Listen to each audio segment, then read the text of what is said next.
Hey everyone, and welcome to UBG Bytes. Today, we're tackling a question that might sound niche, but actually affects millions of Mac users every single day.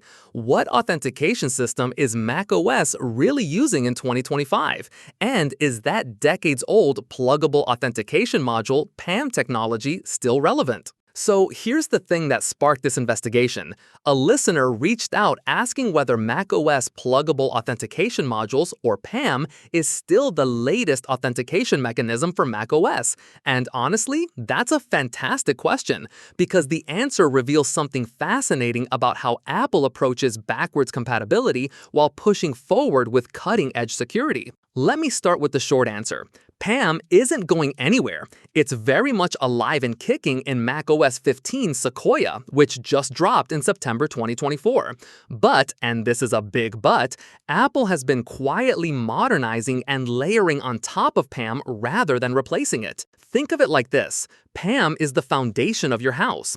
Apple hasn't torn down the foundation and started over. Instead, they've been adding smart home features, better security systems, and modern amenities, while keeping that solid foundation intact. Here's what blew my mind during this research. Apple is still actively updating PAM.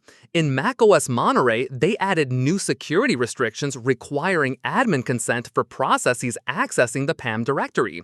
Then in Sonoma, they introduced something called sudo-local, basically a way to enable Touch ID for your terminal commands that actually survives system updates. No more re-editing configuration files every time you update your Mac. But here's where it gets really interesting. While PAM handles the nuts and bolts of system authentication, your login screens, sudo commands, that sort of thing, Apple has been building this entire ecosystem of modern authentication on top. For developers, there's the local authentication framework for Touch ID and Face ID integration in apps, there's authorization services for controlling access to privileged operations, and now in macOS 15, we're seeing something called Platform SSO emerging as Apple's preferred solution for enterprise environments. So what does this all mean for regular Mac users? Well, if you've ever enabled Touch ID for sudo commands in your terminal, you're actually using PAM with Apple's modern biometric authentication layered on top. When you unlock your Mac with your Apple Watch, that's the local authentication framework talking to PAM. When you use a passkey to sign into a website, that's the new authentication services framework doing its thing.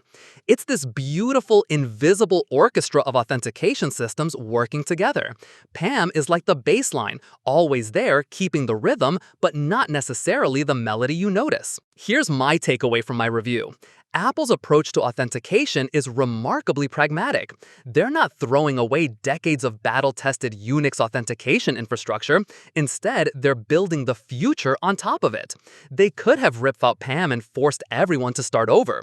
Instead, they chose evolution over revolution. And honestly, I think that's the right call.